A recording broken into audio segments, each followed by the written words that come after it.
No, if Cobbe's name was Cube, I would absolutely still fuck him. Hi guys, this is Mel. If you've ever considered supporting the podcast, please take a look at Jess's GoFundMe linked in the show notes. They're going through a hard time right now and would really appreciate the support, even if that just means sharing it. This week's episode's a little different. Consider a director's cut in honor of Jess's GoFundMe reaching $1,000.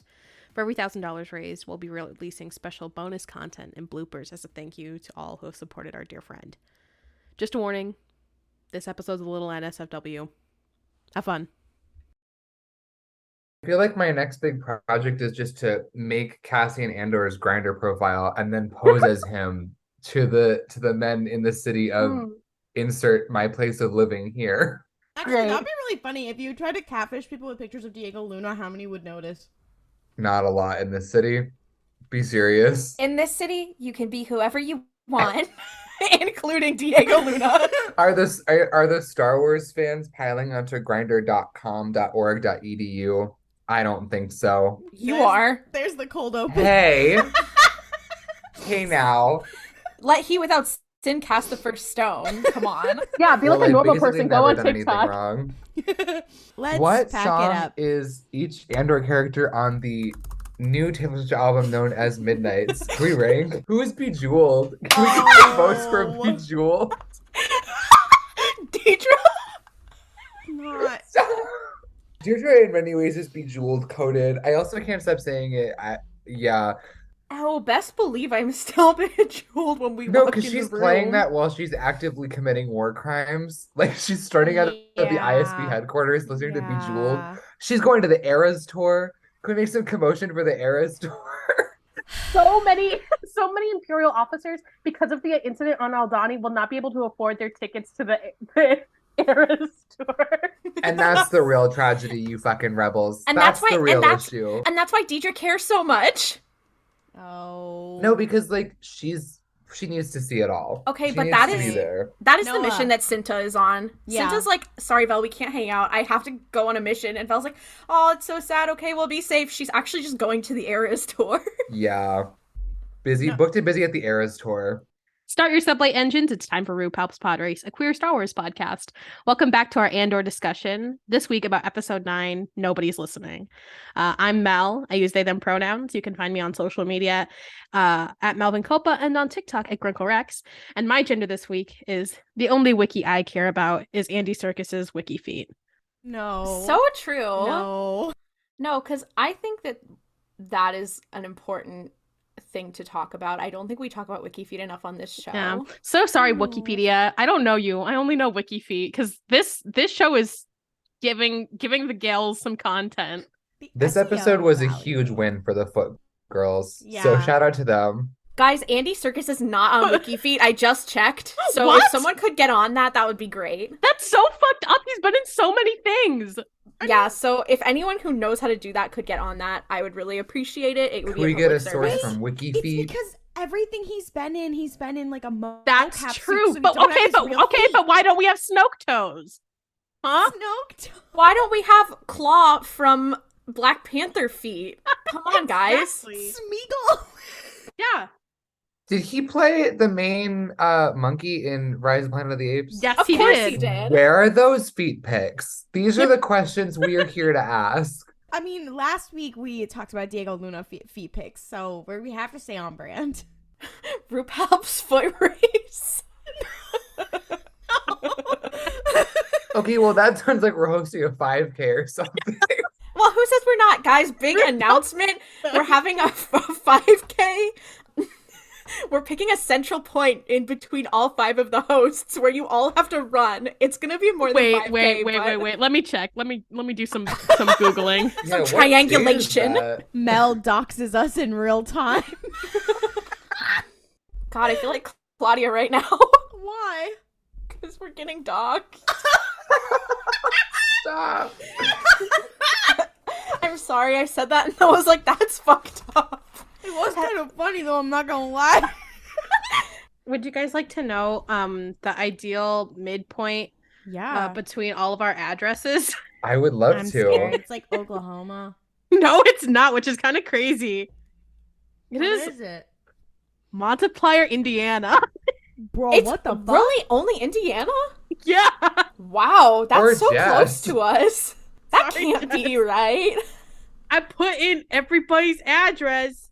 Did you just dox us all? Did you just send our addresses to a content farm? No, I literally just put in the cities you all live. I didn't put anyone's address in. Wait a minute, Do I but think? Am I an insane person? No. is that a point equidistant between those, or It said this is what it said.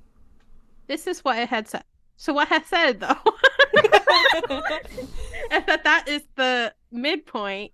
Or wait, no, that's the center of the minimum distance. damn, RIP Jess, they're gonna have to trek like Yeah. a while. That's like a day and a half's drive. Yeah, for Yeah. us, Like, that is nonstop. not. Yeah, for us, that is not that bad. Multiplier? That's just like Markiplier. It's just like I Markiplier. was just thinking that. Guys, should I subscribe to Markiplier's OnlyFans? There's Yes, only one for answer. his tasteful nudes. My name is Ollie. I use any pronouns. You can find me on social media at Ollie Fresh. That's fresh with a PH. And my gender this week is creator of homophobia, Perrin Firtha. Stop. Yeah. What the fuck was that? We have Yeah. never Yeah. had, no, because to my knowledge, we have never had canonical homophobia in Star Wars until that moment. I think he It's just, also okay. misogyny. So He's like, true. you'll be an old maid. Just like, fuck you, Perrin, get a job. No, literally, No. wasn't he like, who will even be left for you?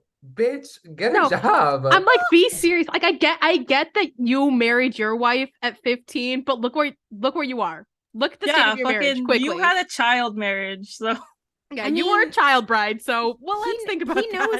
knows he married up, and he's like, and now I don't have to do anything. So you know, I don't blame him, although he's an idiot. I will say it could have not been homophobia. It could have just been him being like, ha ha ha, isn't that so funny? A husband, because we all know you're a lesbian. Oh, see, I thought I he was don't being think a he hater. knows. Yeah, I think he's stupid. That being said, I also think homophobia is canon in Star Wars in another place. I would say in the Fallen Star one, Stellan Geos is like, you and Ava are so much closer. yeah, and Elsar's like, I'm our jealous. relationship, he's like, our relationship is just different. Girl, that is not helping anyone by you Then saying Stellan that. Geos was like, I'm good with dying, guys. So we're It's saying- fine. Perrin, Mothma, and Elzar Mann are the only homophobes. Plus, Elsar's not actually a homophobe. He's just dealing with some things. Internalized He just homophobia. he just He's got a doesn't lot going realize a on. lot of things about himself. Wouldn't that be fucked up? Perrin is like that post that's like, what if he treats every woman in his life poorly because his true soulmate is a man? He's jealous of Mon because he wants Tay. Oh, this is dark. Wait, guys, we just cracked the code. I feel like I've can't. learned some kind of forbidden knowledge. I feel changed. Hi, my name is Claudia. My pronouns are she, her. You can find me on social media at Kaludia says, Kaludia says. My gender of the week is Cassian Andor, King of Chisme. And I say that because I did rewatch this episode in the Spanish dub because, fun fact, for both Bix and Cassian, like they do their own Spanish dub, and it was very ass and very slay. I call him King of Chisme because he's both. He is both the subject of Chisme everywhere he goes. A prison, Ferrix, everyone's like, how do you solve a problem like Cassian? Like all the time they're talking about him, but he is also the one passing around the Chisme, and it's twofold. I'm sorry, chisme means gossip. Sort of, basically.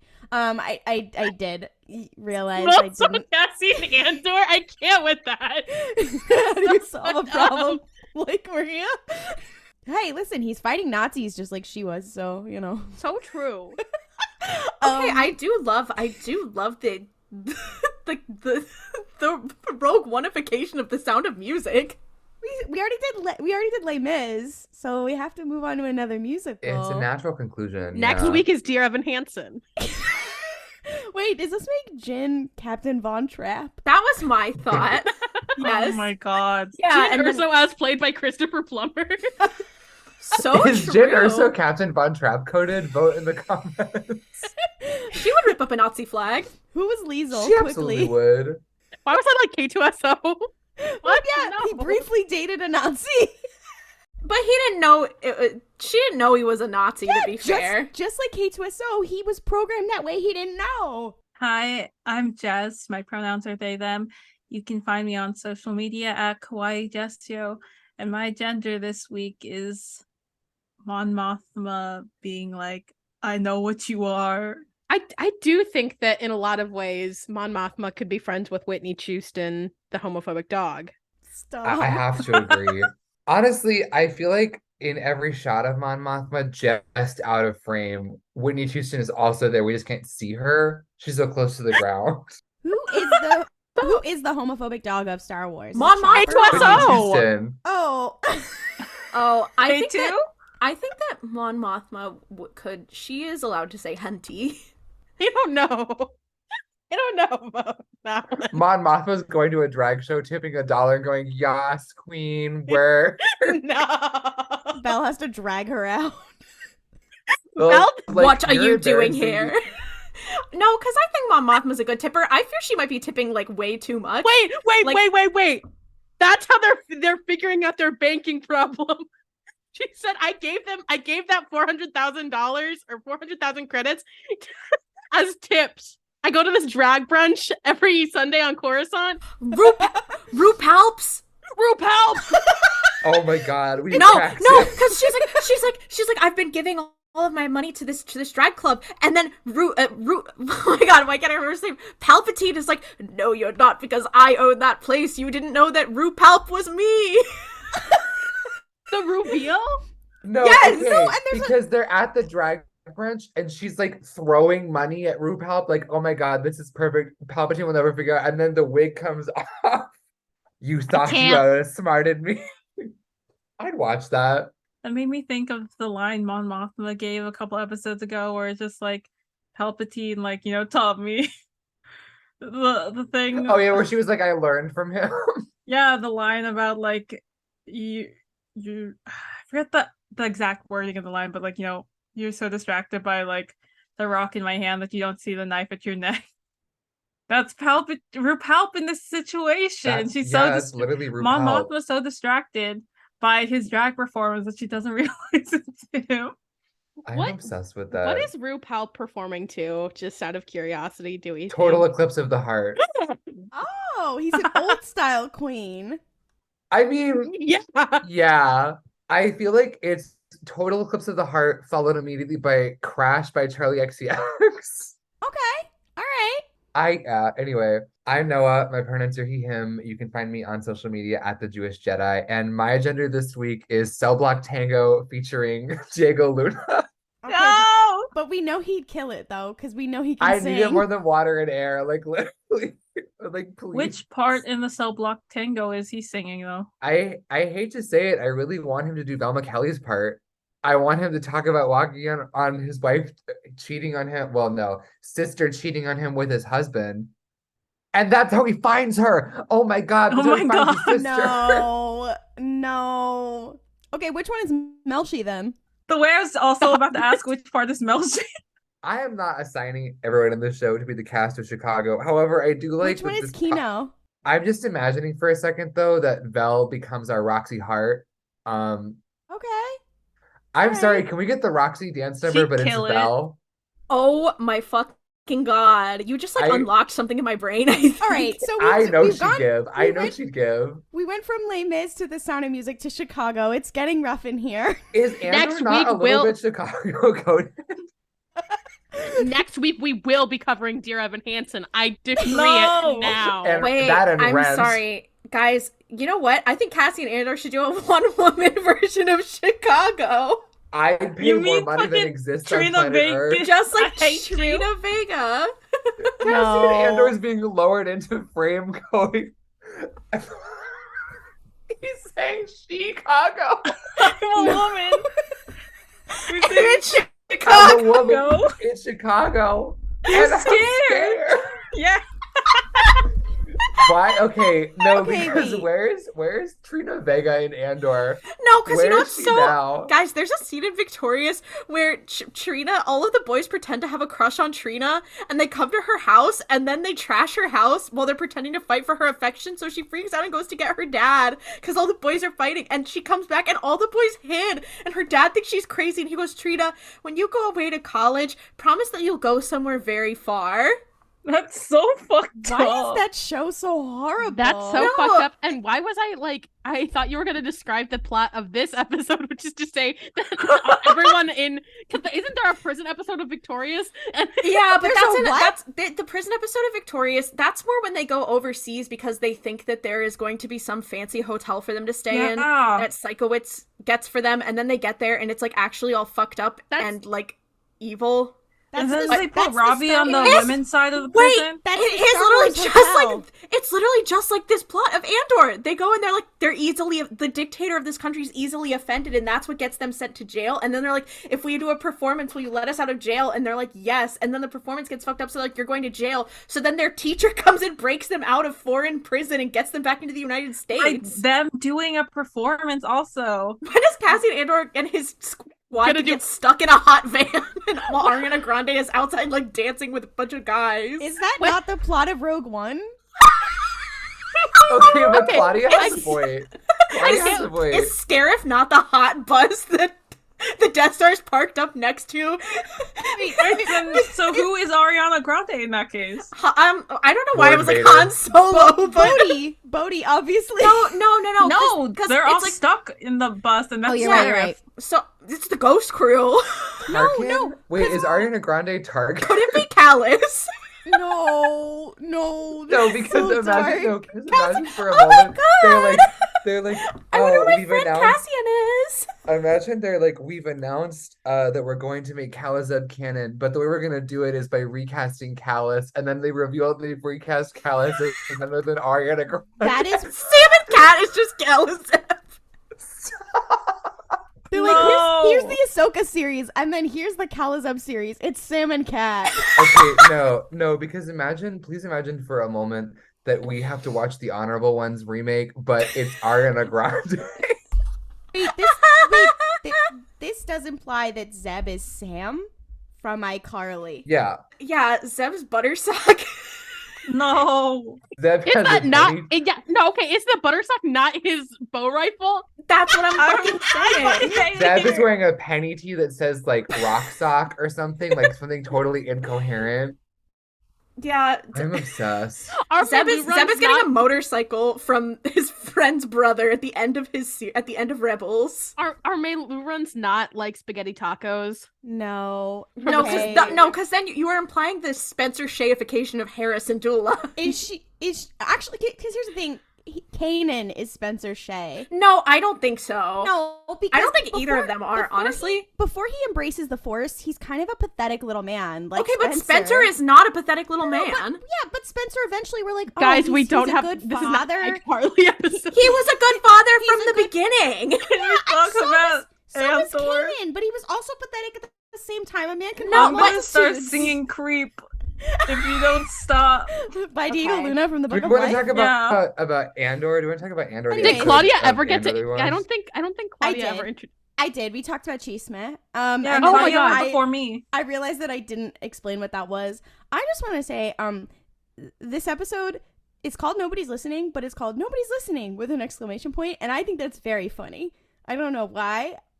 It's like, nobody's listening. I don't know. Anyways, that was another Tony Gilroy. Hey, do you guys remember Rogue One? I'm referencing my own film, and I thought it was very fun. I mean, sad. It was sad, but it was fun. Didn't realize that was a Rogue One reference. I just thought it was like a exclamation point. At the like towards the end of Rogue One, when Cassian is like limping along with Jyn, and they've sent the plans, and he's like, and she's like, do you think anybody's listening? And he's like, I hope so, or whatever. Because it's like completely out of their hands now. And everyone was like, oh no. Because in this episode, he keeps being like, nobody's listening. This episode was really fucked up, wasn't it? This episode was so fucked up in every single plot line. Yeah. It made me feel a lot of despair. I would agree with that. I did watch it and I was like, well, I don't feel good, but I do feel engaged. So that's got to count for something. Like, what I will say is this. I don't know if I would call it like a fun episode at all, but what it was killer television. Like, it was a really good episode of TV. Like, the combination of the directing, the screenwriting, and the acting. First of all, the acting. Every single bitch in this show is giving, like, an Emmy-winning performance. And they don't have to. This is Star Wars. They could literally just fucking phone it in. But every single one of them is like going balls to the wall, and it's crazy. That being said, the combination of those things, like the way that I knew that it was good was like, you know, when the filmmaking itself makes you feel the way the characters feel. So you felt the stress that they felt. You felt the claustrophobia. You felt like when Cyril like harasses Deidre, you feel like disgusted. You're like, oh, this is so like there's something. That's how you know it's good filmmaking, and that's why I said a couple times I was like, yeah, this isn't just a good Star Wars show. This is good television. And of course I was reminded once again. I was like, ah, yes, this feels like watching season 1 of House of Cards and being like, damn, this shit is horrible, but also very compelling television. This is the episode where Deirdre gets all tortury, right? Yeah, those scenes were fucked. Those scenes were quite fucked up. What I will say about it in terms of Deirdre's character, I know we joked a lot about her around depressification, which is a joke that I'm okay maintaining. But one thing that I really do like about this show is like it's pretty clear she can be girl bossy, but not without the underlying undercurrent of the fact that like she is still a violent fascist. And like obviously I've already gushed for literal hours at this point about the way that the show talks about fascism is something that I personally really, really like. But the way that this episode we saw like 8 different people gunning for power in the imperial structure, not even because they like love the empire, but because it provides them with power that they want. Ooh, it's too good. Also, the commentary about Prism, okay, I was here for it. Things Lorna were said. D. Lorna D would be so proud right now. Because here's my thing. I think that like something about Deidre specifically. Oh my gosh, I cannot remember the actress who plays her. Denise Go. I don't. How do you say her last name? Yes. She had a really interesting thing where she was talking about like how in the first couple episodes you're kind of supposed to be rooting for Deidre because she's like clearly a woman in a male dominated environment, but then she takes this turn where you're supposed to remember she is a woman in a man's environment, but that environment is also trying to gain power in a fascist system. And I think that she like really gets this role. And you can tell like it's obvious by like the acting choices that she makes. Like that scene between her and Bix where she's like, okay, we're actually going to use the screams of children who are killed to make you comply. I'm so fucked up and evil. What's interesting about that also is that like, you know, a lot of times we'll notice something in a show and we'll be like, wow, that was really good or that was really impactful or the whatever. But like we can also tell out both inside and outside the piece of media that it was intentional. Like everything in this show is done with intention. And that specific very hard view on fascism where like she's talking about like she is a woman, but at the end of the day she is a fascist. A fascist is a fascist is a fascist. I was like, I never would have expected an actor to flat out say that like on a press tour or whatever. It slays incredibly hard. I saw that she made that comment too, and I also Claudia had the same reaction of like you used the F word. You said the word fascist. Okay. I'll also say too about Deirdre, like obviously we've joked multiple times about the fact like yeah, Girl Queen is totally a fascista. But like she Warmong her, like that's what she's giving. Fascist. Yeah. Fasci, okay. But something that I at least a tonal change for me that I noticed is like after seeing her do well firsthand horribly cruel things in the way that I could like joke about. I'm trying to like voice this without sounding like an idiot. In the way that like in previous episodes her victories were like, yeah, she's fucked up and evil, but like she's kind of slaying.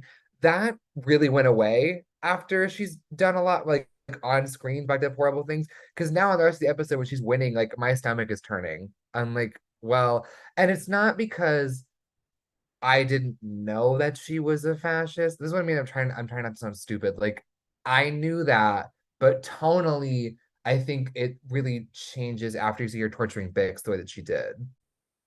You know what I mean? Yeah, I think it might be that this show toes a really interesting line between the show, not tell. First of all, as we know, what is it, the Iowa Writers Workshop, whatever, that was a CIA plant. Like, take show and not tell, like, you know, take it with a grain of salt, etc., etc. But what this show does is that sometimes it tells you things and doesn't show them in a very intentional way. Like, we're gonna tell you that she's being like tortured with these sounds. We're gonna hear her screaming, but we're not gonna hear them.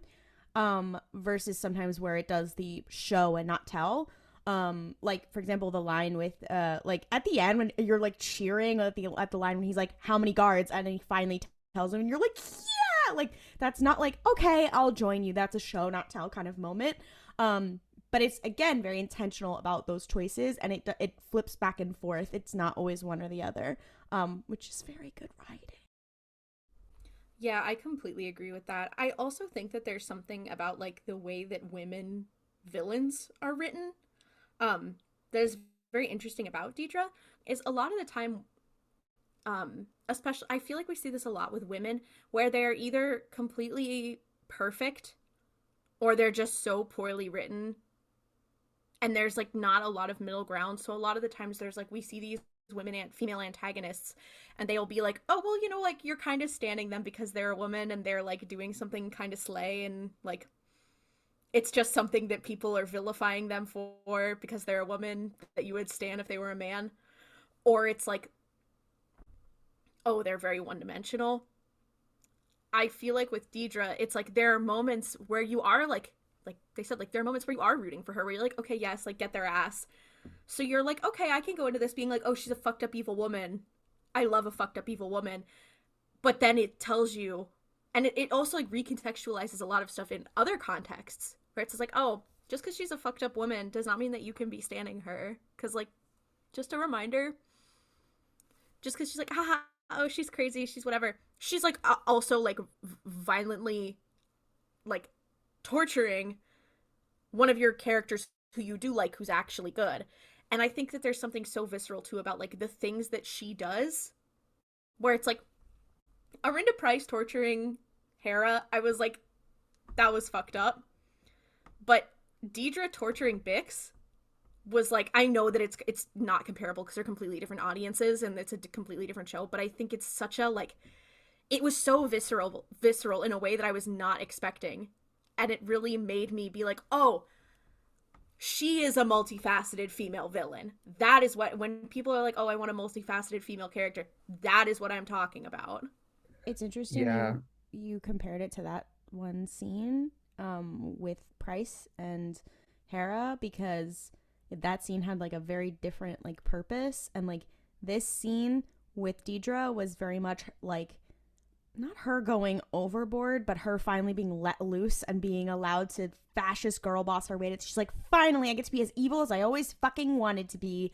And as they're, you know, they're letting the reins free. And then for Price, like in that moment, she's very much like, she's at her most desperate hour. She has fucked up consistently. Even Thrawn walks in and is like, and you think this is gonna help? Like, what are you doing? And she's like, she's not even like paying attention even. Which is it's a completely different purpose and vibe than this scene. Sometimes Price can be a little one-dimensional. I think that's on purpose though. But and Price, I'll say it, I think Price is standable. Not in a good way, but yeah. I think she's funny. Well, because she's an idiot. Not funny. Yeah, because she's. But I think that's what makes it interesting. It's like, yeah, this is a thing we've seen. We've seen torture scenes in Star Wars a bunch of times.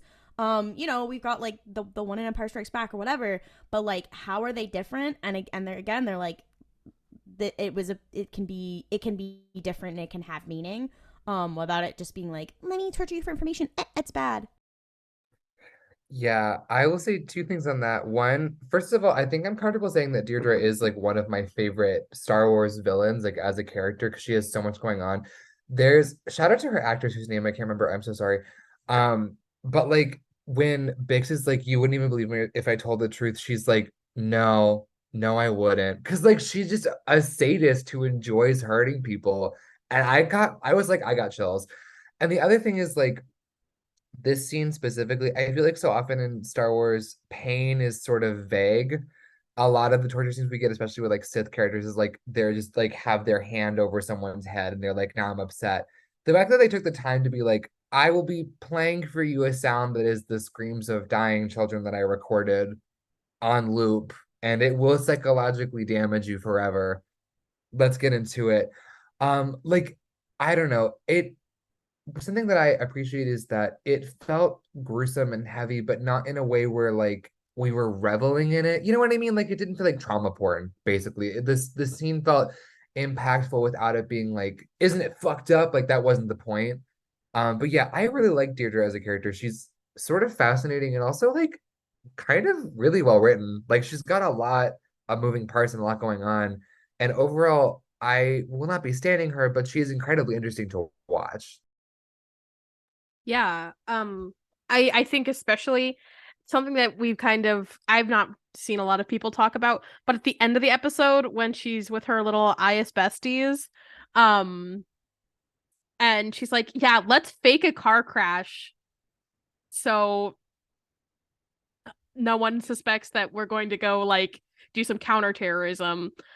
It that I was like, "Yeah, no, so you've you've been fucked up this whole time. This is not just like some like, oh, like I'm just trying to fit in the office. Oh, waka waka." Like, no, she's fucked. She's fucked in the head.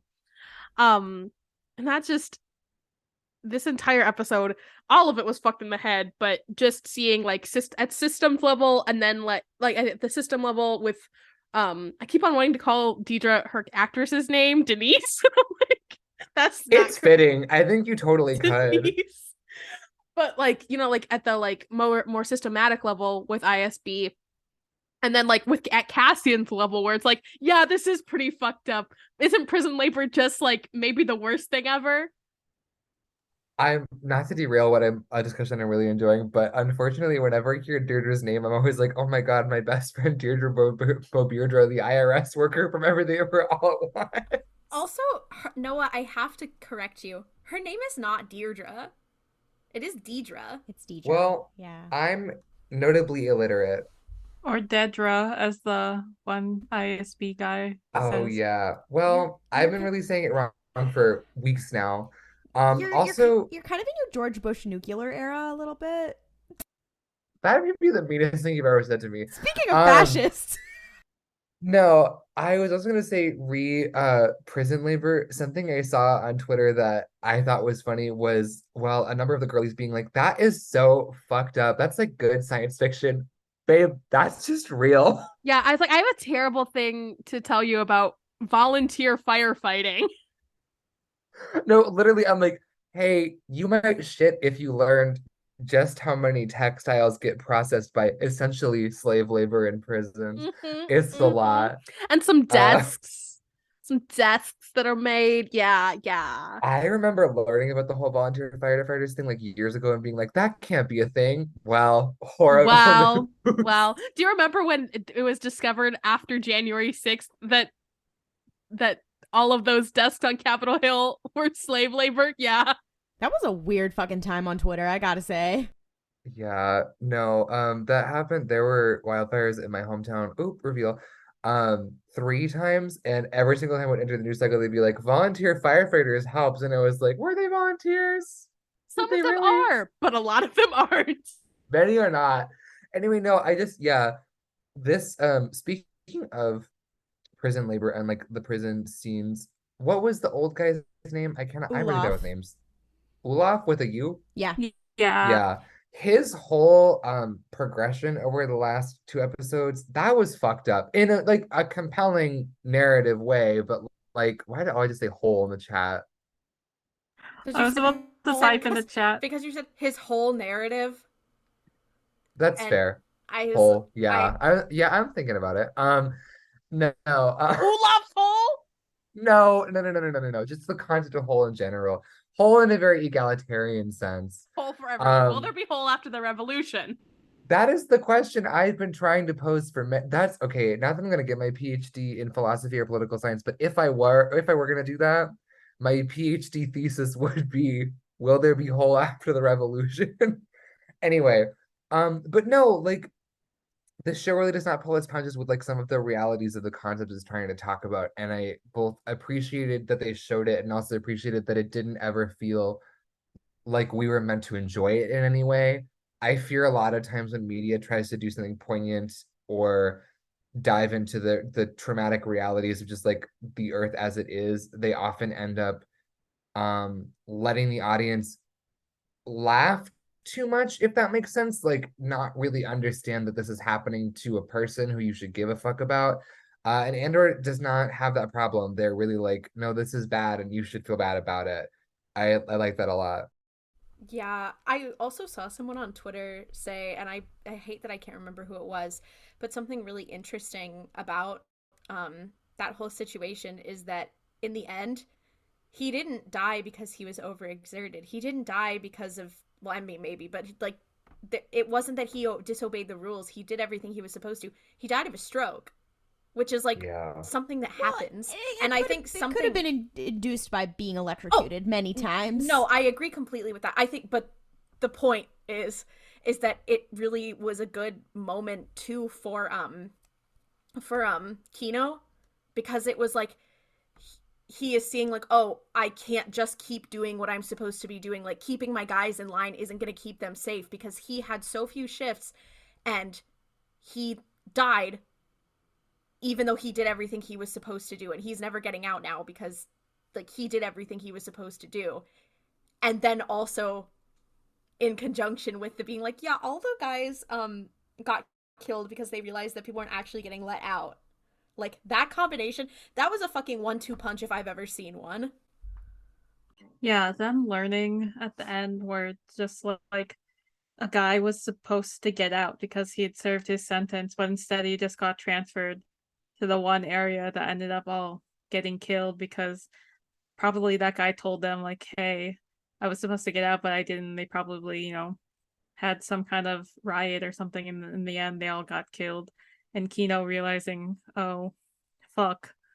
Yeah, even if we are like doing everything we're supposed to do, we're trapped here forever. That was a lot to take in that moment. And Yeah, that was one of my favorite moments of the entire episode because one thing about me, I love looking into how people fall into systems of power. And that's why I liked Kino so much as a character, was because like he was really interesting in terms of this like prisoner turned prisoner foreman. Like, he's still under the thumb of the Empire, but he is a little bit less under it. And he was really interesting for that. But yeah, the like also, shout out to Andy Serkis, because like the look on that gentleman's face when he put together like we're never getting out. Yeah, that fucked. He really did put, as Jess said earlier, his whole Andy Serkis into that performance. The other character who's just like him is the doctor too, who's like, yeah, I'm as much like, I don't want to learn anybody's names or whatever because I'm as much of like a prisoner here as you. It's a very interesting examination of like how like stratification and stuff like that happen. I mean, how they pit people against each other, not only in prison but also in a workplace. Because these episodes, they are about organizing in prison, which is a real thing that happens, and everyone should go look up organizing in the jails and prisons that are near them. You should. But also like unionizing in your workplace. Like, what were the ways that they immediately tried to shut people down? They were like, you have to be on program. We know that you're communicating with your hands across whatever. Or like they were cutting down lines of, they're spreading lies. They're cutting down lines of communication. The biggest thing in this whole arc has been they're encouraging competition. It is as much a commentary about, we talked about this a little last episode of like, it is as much a commentary about prison labor as it is just like about, working in a fucking Amazon warehouse. Andy Serkis. I mean, they all were really doing something. They all really did, like, I don't know what special sauce they had going on that set. Yeah. And I think it's also just like, once again, because it is being juxtaposed by all of this stuff about the ISB and like their kind of rat race. It is the same rat race. It is still a prison, but it is just one where you get the false notion of freedom, where you get to go home and sleep at night, but you're still in that jail. I feel like that's why they also have been juxtaposing Mon Mothma's whole thing too, because she is literally in this gilded cage. I think I talked about it a little bit last week of the like, you know, her environment, it is completely stark white, just like the prison or whatever, but it's like slightly gilded. Is it in this episode that we find out that this is a state provided apartment? Okay, never mind. I do believe that is a thing that has been mentioned in Star Wars before, to be fair. That the senators' apartments are state provided. Anyway, I won't mention that. But yeah, there's like, you know, you have like, she's in this little gilded cage. A lot of people brought up like, there's that one shot of when Vel leaves and you see like the layers of the entryway to her house and how it like, represents the layers of like her life and her personality and all this kind of things, juxtaposed against the prison, which is a literal prison. Interesting note about in Rogue One, the line that Chirrut says to Diego Luna, to Cassian, he does say it to Diego Luna, to Cassian, where he's like, I sense that you are in another type of prison, like in your own mind or whatever. There's just many thoughts on different types of different layers of oppression, but also like this whole arc has also been about like seeing how, you know, one stomp of the boot, in this case, like them putting down the resentencing laws or whatever, how it affects different people in different places, like at the party with Mon Mothma, whatever. They're like, this is how it affects them politically. This is how it affects someone in prison. This is how it affects people on the ground in barracks. This is how it affects the like ISB hustling around, you know, whatever. It's like, okay, what we are seeing the literal ways that the Empire operates in many different facets. The Mon Mothma parts of this episode, I love all the parts with her because I like the political drama, but like one thing that I loved a lot, you mentioned like, you know, like the parallels between like the ISB offices and the prison and Mon Mothma's apartment. In all of those sections, you do feel sort of like you're in some kind of like panopticon almost, insofar as like you're never not being watched. I really like how the camera sort of makes you feel a little bit claustrophobic to her as she's walking around her own fucking apartment, but like she isn't ever really out of anyone's reach. Which yeah, I just thought it was slay. This show is really good. Obviously, we say that like every episode, but like the show's really good. This is unrelated. Well, it's kind of related. Also, I really enjoyed how this episode said Saw Gerrera was right, because at the end of the episode, when all the ISB girlies are talking and they're like, yeah, and they name drop the same exact rebel cells that Saw was like, I'm not fucking with those bitches, those ugly stank bitches, because Luthen's already been working with them. His entire little thing is getting totally fucked up, and Saw's like, anyways, one of us is living, girl, so I think that might be another, like, I don't know, thesis of the show is, like, you know, that whole thing of, like, community knowledge helps you win and organize and that kind of thing. For Saw, like, we know he organizes amongst people he knows. He has created a community of rebels. He knows this information. He knows where he can win and lose because he has been doing this literal community organizing for this long. We see it on Ferrix as well of, like, you know, oh, we're not waiting for Cassian to save us because this is Cassian's show. This is the community who knows best on how to try and handle this problem. This is the community going to Bix, like, run, like, you know, whatever. Like, they have their own solutions and whatever. Same thing in the prison of, like, when, you know, their community organizing is not just, you know, Cassian is trying to figure out how to break out. It's also, like, how do we protect Olaf? What are the best strategies to keep going? Like, what, like, how do we talk? They've already created a way to talk to each other. Like, there's over and over again this thesis of that, like, community is the essence of rebellion, like community organizing amongst your own people. And Saw Gerrera being appreciated in my 2022, it's more likely than you think. Is Luthen donating to Act Blue? Yes or no? Stop. That was a joke. No, that's what Mon Mothma, that's where the $400,000 went. She donated to like an Act Blue that went to Sean King, and then the money disappeared. Not Sean King! What is Winred gonna do about this? I'm so sorry, guys. I have been talking about Act Blue and Winred in one of my classes for the last like 3 weeks. I know. That's I said the word and I could see the Winter Soldier trigger word activate. I know. I feel like I need to listen to some 60-year-old who's auditing the class talk about his opinions. Oh, that's Perrin Mothma. Someone free Ollie from being stuck in a lecture with Perrin Mothma.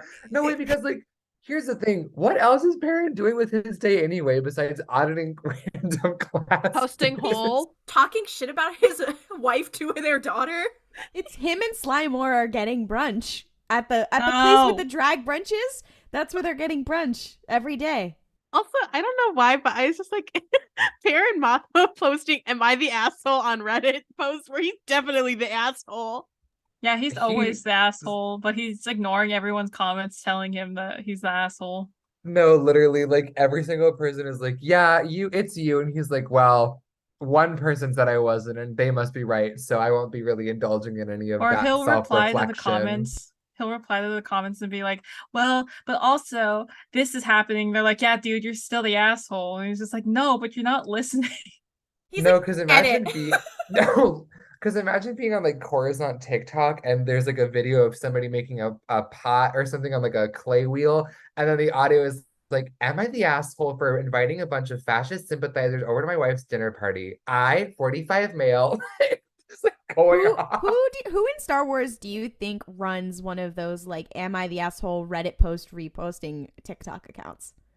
I don't know why my first instinct was Farzala Tarabal. Okay, but you're right. In the you're High right. Republic, yes, absolutely. Mine's was Luthen. No, Why? I'm gonna When say are they gonna team up? When is Farzala Tarabal gonna team up with Luth and Rail? I was gonna say Ezra Bridger. No. I feel like they're like, "What are you doing in your room?" And he's like, "Oh, I'm making the Minecraft Reddit TikTok." I'm They making are, a like, video showing of me off doing his- Minecraft parkour while I'm talking about Perrin Mothma's imminent divorce. Yeah, Luthen's is him showing like whatever his little trinkets are in his little like museum, polishing them, and then it has the "Am I an asshole?" like video, like sound clips over it. I also think that Luthen would be partial to a slime video of some kind. I don't know if he's the one like doing like the touching the slime or like making Okay. it, but there's slime involved This somewhere. is a very important Goop, question. goop buyer Luthen. Okay. What if Aldro is part of the rebellion, not clickbait? Oh no! She's a rebel cell? That's my No, okay, Guys, because the candle that smells like Luth and Rail's vagina has exploded. You guys remember that No, 'cause happened when a bunch Yeah. of Gwyneth Paltrow's candles exploded and How- hurt a bunch of people? Yeah. How Or is the Mon Death Mothma Star. going to? How is Mon Mothma going to move all her money around? She bought as many copies as existed of this candle smells like my vagina from Goop.com. Okay. Thank you, Gwyneth. Who is making the 5-minute crafts videos where you can't figure out if it's really a craft video or if it's fetish content? Perrin. Oh, I That's was what gonna Perrin say, is doing. Oh, that is what he does all day. Oh no, him and Sly Moore are like, yeah, you're really gonna like how this one looks. See, it's got all of the frosting in the top, and when we lift it, it's gonna go down on the cake. No, I let's fucking just hate give it I know another- that video let's just give it exactly. another- Let's just give it another couple. Okay, so we're gonna do it now. 1, 2. Okay, guys, hang on. We gotta. Not the No, Like, that's- yeah, you know, when we take it out, it's gonna pour all over.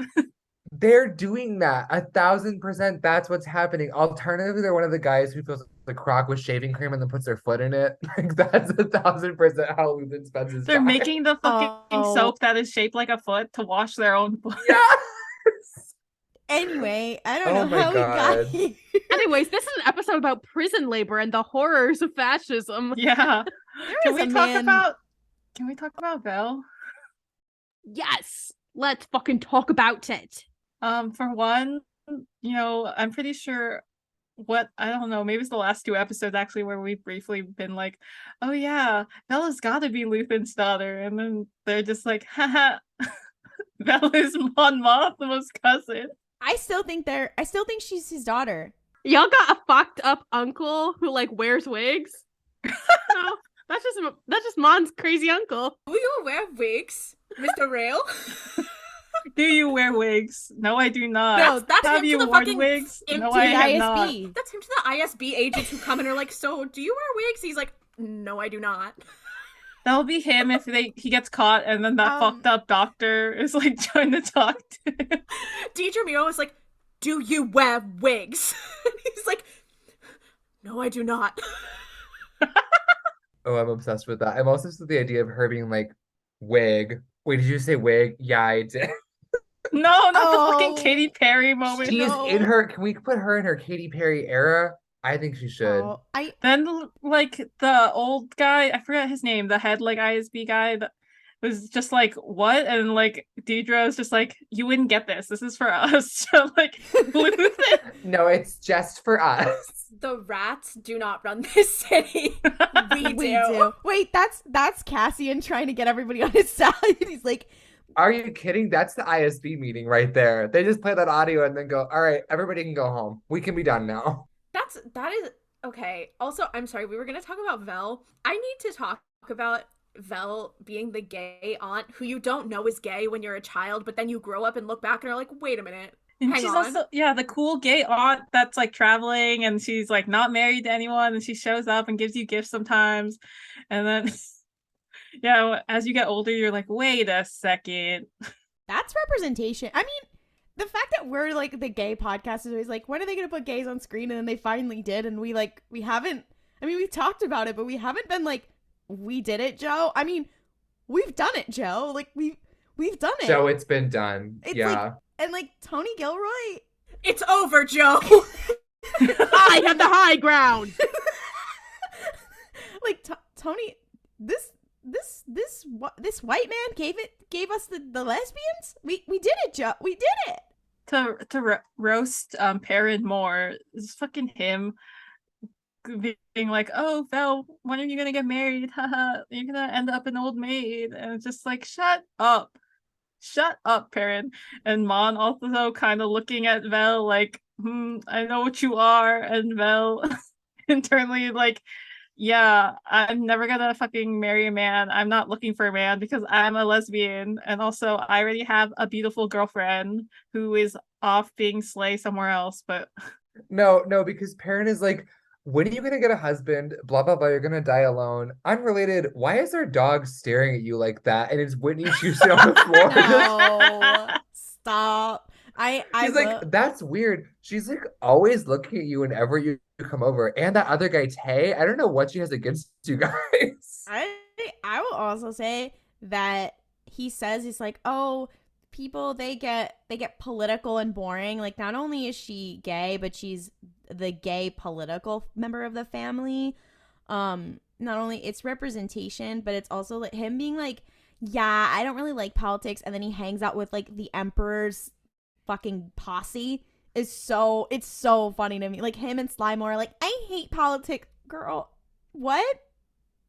It's the polycule with Perrin, fucking Slymore, and then Moss. Oh, yes. That's dark. No, because Mas Amita in a polycule is so important to me. You guys don't understand. Oh my God, Moss. The Umbaran representation that we get being Slymore, all those bitches from the Umbar arc and Clone Wars, and Orla Jareni, that is dream team. Such deeply varied representations. Yeah, absolutely. They show multifaceted culture. Also, poor Leda, just stop hanging out with your shit dad. Like, stop watching. They bring up Tay. Yeah, and she's just like, oh yeah, mom's old boyfriend. Obviously, they're like thinking that like Mon and like Tay, something's going on between them. I mean, they could. Mon, you should leave Perrin for Tay. Tay seems better. But like, yeah, Leda, I know you're a child, so I can't really fault you for this. And you're like probably at home a lot with your shit dad, but stop hanging out with your shit dad. Vel, can you stay longer and hang out with Leda so that she goes off to historically women's college later on in life and realizes that, damn, my dad was shitty and actually my mom was pretty slay. I do fear that Leda is one conversation with Vel away from shaving her head.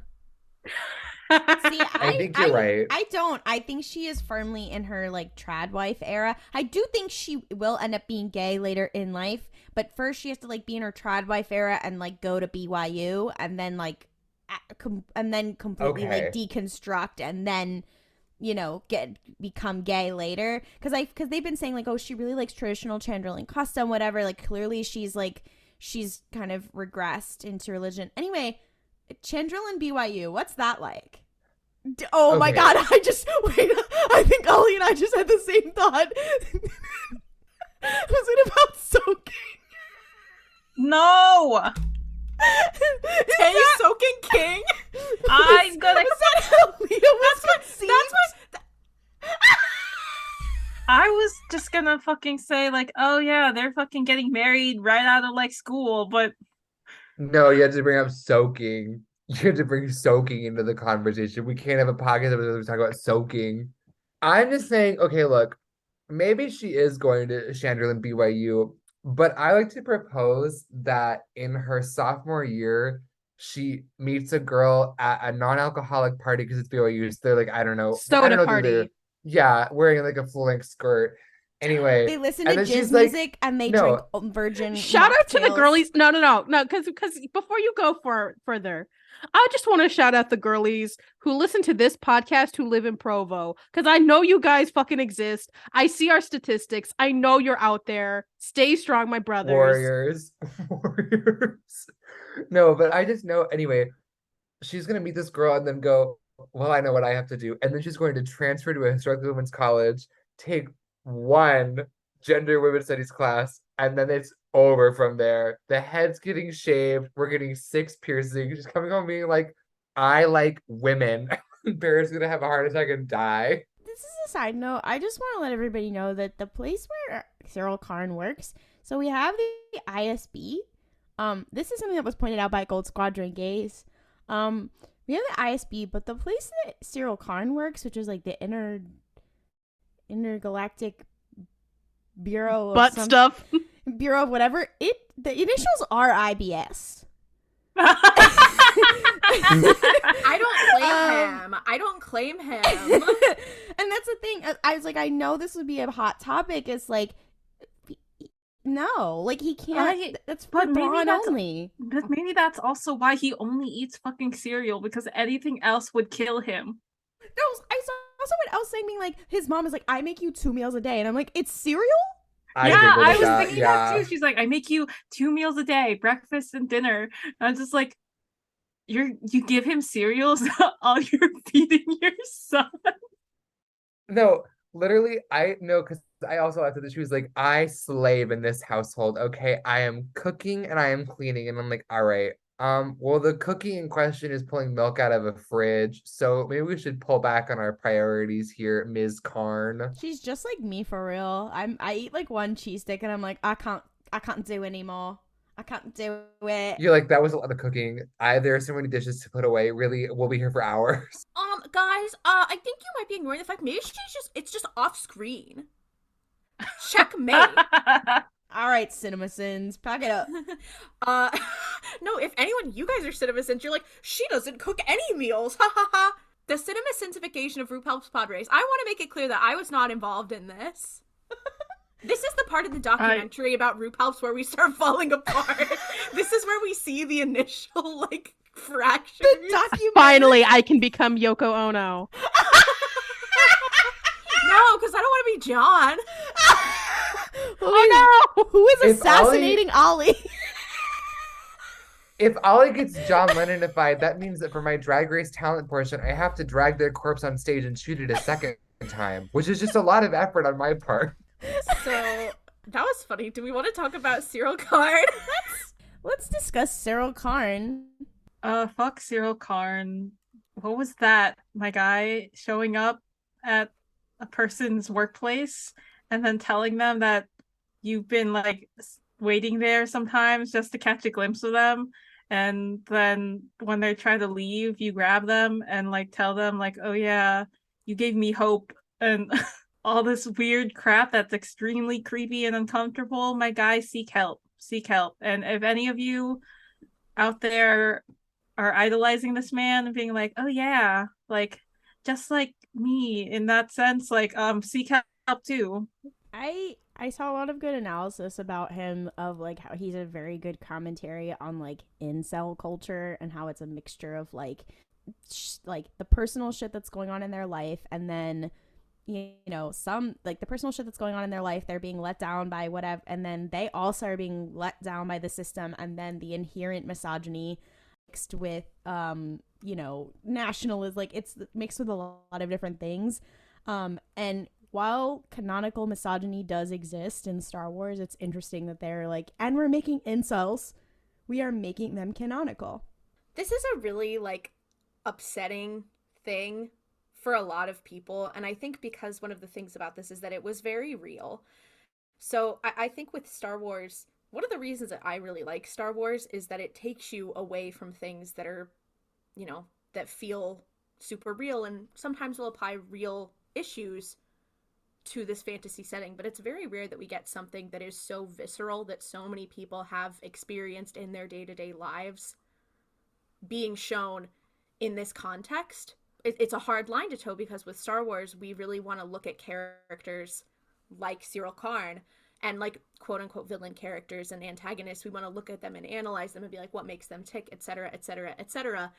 But I think something that with what Cyril Karn did, it's very much like, I know for me, and I know for a lot of people, who've experienced that kind of thing, are probably now looking and being like, I don't want any part of this man. So it's like, it's really weird to see people like talking about him, like being like, aw. And I see people like shipping Cyril and Deidre. And I'm like, hey guys, what are we doing? Just yet another layer to this whole entire issue at hand. Or not even issue, because it is an issue, but it's not an issue, if that makes sense. If Cyril was not white, people would not be having the same reactions that they are. Thank you. Because you're so right. Period. Maybe if Dedra was a woman of color, they'd be having the same reactions. But if he was a non-white man showing up to her workplace being fucking weird, everyone would be like, no, because he's a freak. So I just think that maybe perhaps we need to consider the racial dynamics at play, even amongst white people. But talking about how like these are very real feeling issues, it's very strange to see people like, and not just people in like, but like, because I think with any character you're going to see people going to bat for them, and I think it's fine and it's interesting, but I'm thinking like from the perspective of like people who have experienced things like this, it's a really jarring thing to see. And you also think something important too in this context is, in this situation, Deidre has the power to say, I am at my workplace, I am of a specific level of power in my life, I have a certain level of like social and capital clout, so I am strong enough to say, if you do this shit again, I'm gonna have you put in jail.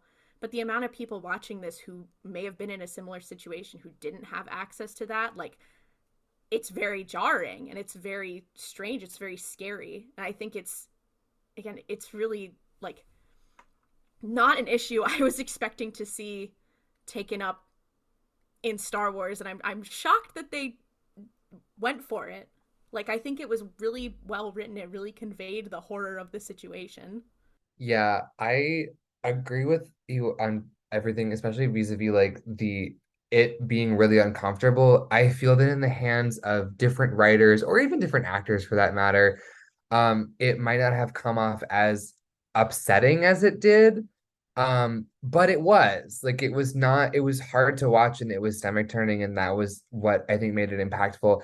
When I watched this, I had the very woman experience, or assigned female at birth experience, truly, of like laughing because I'm uncomfortable.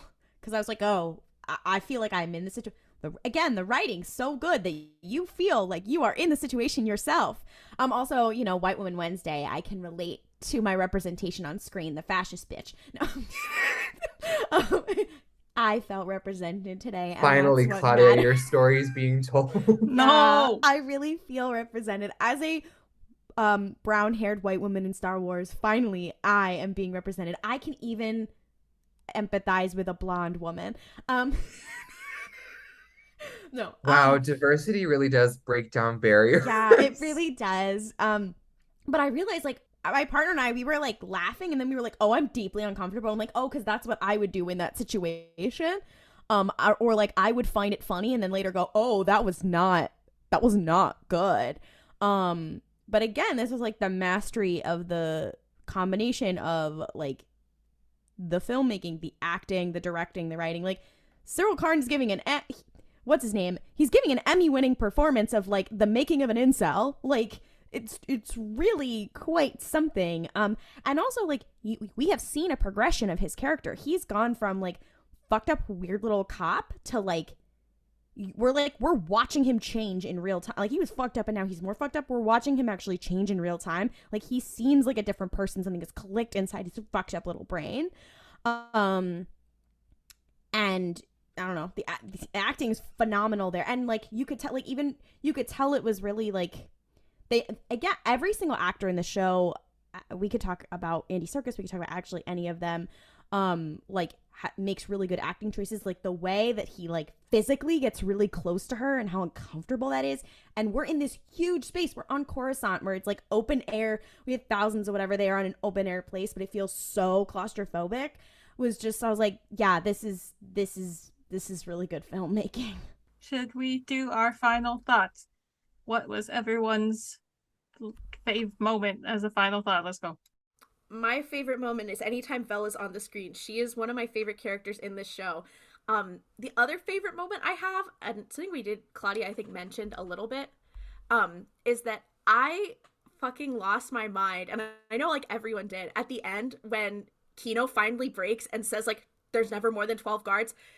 I feel like the collective shriek, like we could have broken some sort of barrier with that. We could have shattered the glass ceiling with how loud everyone shrieked with that. Andy Serkis is one of the highlights of this show. This whole arc is so fascinating to me. But the acting, he was acting his ass off. I can't wait for him to turn into Snoke at the end of this next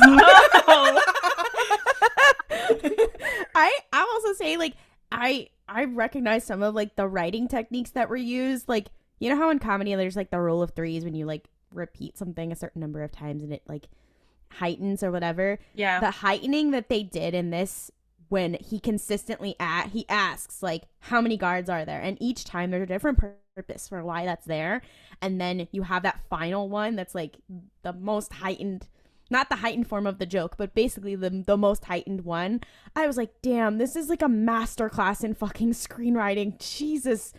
This is so this is a very side tangent. I did rewatch the episode in Spanish. I never watch dubs of live action things, but I wanted to see Adi Arjona, I think is that her name? I always miss like one letter in her name. And then Diego Luna's, like, they did their own dub of their characters and it was very cool. What was interesting to me was the translations of the like weird terms that they use. So like they kind of offer this otherness in the English. They say like, instead of like hold your position or whatever, or like put your hands up, they say like, what do they say? Like stay on program is what they say, which like doesn't really make any sense, but like you get it through context clues eventually. They say like stay on program. They say like one other thing or whatever. And in Spanish, they did it really literally. They were like, hold your position. Like they would say like hold your position or like put your hands up, whatever. And I just was like, wow, it really took out that kind of masterful thing. It made me appreciate in the English, like all of the like little tiny uncanny valley things that they did to like make the viewer uncomfortable and also make you feel like not only is this a galaxy far, far away and this is a different place, but also for you to feel uncomfortable and this is an odd place and an odd thing. Also, when they do it in Spanish, the Empire, they need to have Spanish accents. I want to hear them say Coruscant. I want to hear them say it. Anyway, I was like, I want to... Cathian? Cathian. Yeah, I think they should switch. I'm going to switch back and forth between the Spanish, and Latin American dub every time we go between scenes because I think that's very funny. Anyway. No, because I realized where Mon Mothma's daughter is headed off to. Barcelona? She's going to España. No, Chandrila. I went to España for a summer. I was never the same. No, España. It's Barcelona. Anyway, I'm obsessed with that. Anyway. I'm so sorry. Honestly, my favorite part of this episode, I feel like I've talked to death, but like the parallels between the different prisons our characters are inhabiting was very sliving. I like how the show looks a lot. That's a thing I'm not sure that I've really like mentioned more than I should, but I really like how the show looks. I also cannot keep talking about the score forever, but well, it's good. I like it a lot. And one thing I like too is just like we got so many fun character interactions in this episode. I really enjoyed that. And I also like Mon Mothma's House of Cards. I'm really here for her Slay era. Yeah, I don't know. I like this episode. I mean, it was harrowing, but it was really good TV. I also enjoyed this episode, even though it filled me with a lot of dread by the end. And I'm worried about Andy Serkis's character, Kino. Like, man has had some character development. He's gonna go. And we only know Cassian and Melshi are safe. So I'm just like, goodbye to the rest of you. I'll miss you when you inevitably pass away, because I feel like that's what's gonna happen. But yeah, this episode, good again. Yeah, all the actors putting their whole actussies in it. Good for them. Like Emmys for all of them. They should all be nominated at least for an Emmy, because I felt for every single one of them, and I'm just like, damn, you really have me convinced that you're like either fucked up little guy or just sad. I'm excited for next week when we get the end of this little prison arc and to see hopefully Cassian be free from prison again and where the Feet story's prison? going. Huh? From Feet Prison? Oh my fuck, no, we can't talk about feet prison. I mean, if they did break out of prison, it would be like an amazing feat. You're done. All right. Are we done. done? You're done. I have my final thoughts. I really liked this episode. I think just from like narratively, very solid. The overall aesthetic of the show has just felt oppressive in a way that is just like, okay, I'm immersed. I think though, the thing that we did not talk about this episode, but I'm obsessed with, is the part where Cassie's like, can I go piss, please? And he goes into the bathroom and is like working on his little escape route via the pipes and the plumbing. And I don't know why. I think I was just reminded of the Grand Budapest Hotel because I rewatched that film recently. It's just like, this is so slay. I'm so excited for him to walk around with his little trolleys of little delights, his little hammers. Imagine if this show was directed by Wes Anderson. Wes Anderson. In Andor season 2, Wes Anderson will be doing an arc. Little plinky plonky music. Well, we've got to do this. Fucking no. The fantastic Mr. Voxification of Andor. And then one of the most famous strange people you will never expect to be there will show up. Like, no, Willem Dafoe finally at Star Wars. The Wes Andersonification. Tilda Swinton playing herself. It's just Tilda Swinton. She's like, I don't know how I got here. No, because she's a bitch who looks like an Umbaran. Are you kidding? She's oh my god. Damn, Tilda, I'm so sorry. Fuck. Fuck you. Orla Jaretti is beautiful and sexy. Don't talk about Barnes like that, you trick ass bitch. Sorry, Noah. That was me. I'm sorry. I'm sorry. I'm sorry. No, okay, can I be honest? I forgot what Umbarans were going through the Umbara arc, and I was like, don't tell me Tilda Swinton looks like Pong Krell. No! No, because he is the worst of his kind. Dex would never do that. I'm just imagining like the prison, but in like cross section, like a dollhouse, like a Wes Anderson. I'm sorry. I'm still on my Tilda Swinton craze, because can you imagine Suspiria starring Pong Krell? I'd watch. What the fuck is wrong with your brain? Doctor Strange. I was just gonna say. 2005 Constantine starring Keanu Reeves, and now Pong Krell. I can't wait to watch the next episode. Andy Serkis is like, guys, you will all fit in my asshole if you just crawl up in there. No! It's like, guys, I'm I'm gonna distract the guards with my gorilla grip pussy. You guys go. Prison. Wait, no. Prison break. More like prison game. Mel, did you finish your final thoughts? I did finish my final thoughts.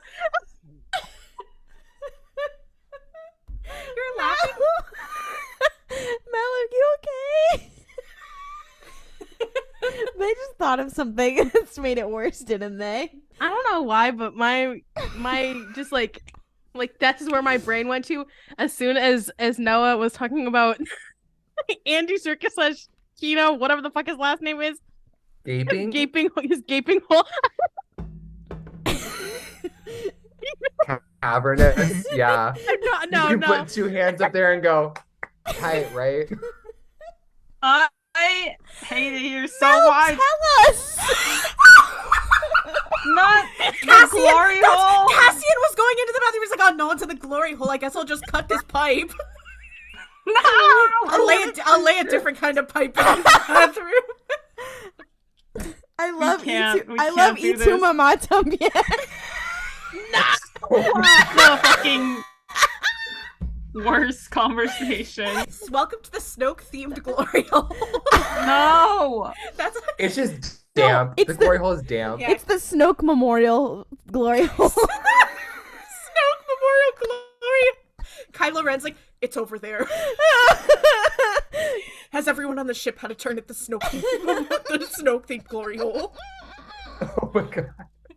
Hello and welcome to our favorite segment, Name That Ship, where one of you sends us or we find a Star Wars fan fiction on the archive of our own, and we play a little guessing game where you have to guess who are the characters in the ship, or just who are the characters in the fic. This is a celebration of fan fiction. Please do not seek these fics out. Please do not contact these authors. And we are doing this to celebrate the art, and, you know, the ridiculousness of Star Wars fandom. We do this out of love, okay? This is all in good fun. Disclaimer over. I'd like to start us off today with a fic that was sent in by friend of the podcast, Mackenzie. What is Mackenzie's at? Oh, Mac to Reality. So, this is rated teen and up. The relationships are character A / character B, character C and character A, so just a friendship, Ahsoka Tano and Anakin Skywalker and character A, a friendship, character B / being a massive clown, character A / character C implied. The characters are character B, character A, character C, Ahsoka Tano, Anakin Skywalker. Additional tags. Also featuring the Jedi High Counselors whose names I can remember, character A's last remaining tie to sanity, and many seagulls, pining, slow burn, no sex, one-sided fake dating, requited love, or is it? Alcohol, body horror, derealization. The last two tags are for a single chapter. Feel free to skip if that's not your jam. Fix it. Technically. It gets worse before it gets better. Crack, written by people who've never done drugs or even seen Star Wars except me. Hi. Yes, this was written by 4 people. Character B is horny and stupid. Character B is repeatedly cock-blocked. This was supposed to be a slow burn. What happened? Reviews are in. Feels like a fever dream. And a funny pun that I can't say because it would give it away. So Is one of them Darth Maul? No. Are they force sensitive? At least? Yes, they are both force sensitive. Are they Jedi? One is. Okay, so they're both force sensitive. One is not a Jedi. Obi-Wan Kenobi. Character A is Obi-Wan Oh, Kenobi. shit. Okay, wait. So is Okay. character A the one that was horny and sad? No. Who's hornier and sadder than Obi-Wan Kenobi? Wait. No, literally. It's not really And- canonically. It's really just for the fic. And that's they're it. Saz both- Ventress. The fic is 11 chapters long. No, they are 2 men. They're both force sensitive? Yes. Savage Opress. You're getting closer, but no. Feral oppress? No. Is that closer or further? No, that's a little further. No, because Dooku? You're getting closer. why was I just like grease-dritis? He's not force sensitive. Okay. But okay, no, to any of our listeners out there, if anyone feels like reading grease-dritis / Obi-Wan Kenobi, I would love to read it. Thank you. Okay. Rupel. It is Sheev Palpatine. Do you want to guess who character That's his C step is? grandpa. Do you want to hear who character C is? I How is that his no? You have to How is guess. that his step grandpa? You have to guess. Is it another man? It is. Are they still in the same era as like the Yes. Clone War stuff? Okay. And force sensitive. So wait, so I'm sorry. So is this 3 characters all shipped together, or is this No. character A, character B, and then character C character, is also there? Character A, Obi-Wan Kenobi / character C implied, and also this okay. character and Obi-Wan. Okay, so we're not shipping Sheev and Yeah, I was about to say, what the No, fuck? we are shipping Sheev That's and what I thought Obi-Wan. as well. We are. That is the first Okay, ship. but then we're What? shipping But then there Obi-Wan is and someone else. Yeah, then And they're there's also another force ship. sensitive? Yes. Are they a Jedi? Yes. Anakin? Fisto. No, thank God. It's not Kit Fisto? No. You're Fuck. getting... Plo Koon? No. It's also a man, right? You said Quinlan man? Voss? Yes, it is Quinlan Voss. Oh my god! No. So the summary is a menace from within. Quinlan Voss, one of the foremost Jedi shadows, has uncovered evidence of Sith activities inside the Republic's own leadership. If left uncontested, the presence of the Sith could put the entire galaxy at risk. But the webs of the Jedi's enemies are so securely woven that any information leak would jeopardize the entire order. In this final hour, Jedi leadership must decide what they are to do. With the war escalating on all fronts and a traditional investigation impossible, the Jedi High Council approves a desperate plan to find out once and for all who the mastermind behind the Clone Wars is. Yes. Are they? You are correct. This is fake relationship. Yes. What the fuck? It So is. Obi-Wan is like, I guess I gotta shack up with my home. Yeah, and then Sheev is pining for him. Mm-hmm. No! Exactly. Oh my Get God. away! It is 11 chapters. Okay, my turn. So, this was also fic sent in by @tomatoes against John Noble on TikTok. Oh, they wrote this one themselves. Okay, slay. Cool. Because there's a little note by their name that says, I wrote this one myself. So, thanks. Now we're reading it. So this is called If I Could Do It All Over Again. So the tags are character A / character B, character A, character B, Qui-Gon Jinn, Padme Amidala, Sabe Star Wars, Anakin Skywalker, fluff, angst and hurt / comfort, emotional hurt / comfort, fluff and smut, fluff and hurt / comfort, the world between worlds, Star Wars, Qui-Gon Jinn lives, character A needs a hug, character B has amazing head game, yes I said it, started out as smut and became something more, canon divergence, Star Wars Okay. The Phantom Menace and canon divergence Star Wars Attack of the Clones and canon divergence Star Wars The Clone Wars 2008. Character B would have made a good Jedi. Sabe deserved Padme more than Anakin. Planet Naboo Star Wars, Naboo Royal Handmaiden Star Wars, Post Battle of Naboo Star Wars. Qui-Gon Jinn is a good Jedi Master. I'm not going to say that word because I'll give away a character. Rare pairings, other additional tags to be added, canon typical violence. Okay, well, first of all, I think it's oh my god, what is her name? Why did I forget her name? Shmi Skywalker / Jango Fett. No. Okay. You were like prepared with really that. But interesting guess. that's such Is one of them- that's such an interesting. Wait, I is think one I of have them- seen is that. one of them Craig Dooku?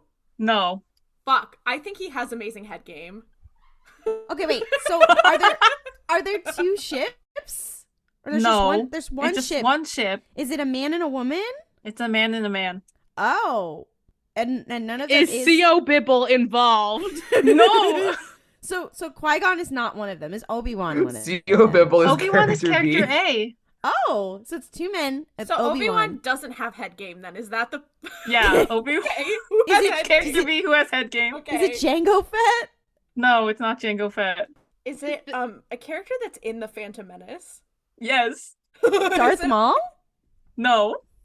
Oh no! Gregor Typho? No, is he's not in It's that not. one. It's He's not. in It's not CO Bibble. Is it Jar Jar Binks? No, but No. you're getting close. Boss Nass. God. It's Boss Nass. Get away from him, Boss Nass! Be Yeah, serious. it's Obi-Wan Boss- Kenobi / Rugar Nas, or Boss Nas. What the fuck? Oh my god. He's got that gawk gawk? Apparently. Gok 5000 boss Nats. That's what he's the boss of.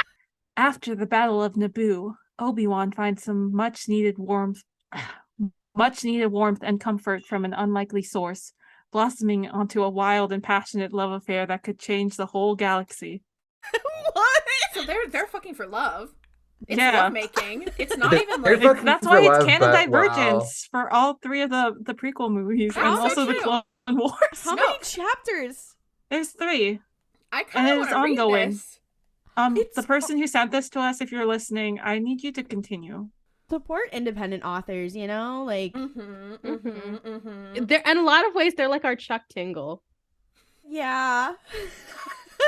Oh, this is so Jesus. Oh my god, not Chuck Tingle. Did you know the theory about Chuck Tingle being Homestuck author? that would be the internet's The- greatest fuck, Andrew Hussey. crossover of all time. Like the greatest crossover. Yeah, there's this conspiracy theory back on Tumblr when Do we Homestuck think was still a Chuck big Tingle? thing. Do we think that Chuck Tingle has written Dave Cat fanfiction? I can't answer that. Thank you so much for joining us this week for RuPaul's Pod Race. For updates on Star Wars news, our reactions to the High Republic Phase 2, and more cursed shit, follow us on social media at RuPaul's Pod Race on Twitter, Instagram, and TikTok. Want to ask us a question? Send us a question on our TikTok Q&A or email us at RuPaul'sPodRace@gmail.com. If you really love the show, please rate and review our show on Apple Podcasts. It really helps us a lot. And may the Force be with you. And don't kriff it up. Waka Waka waka. waka.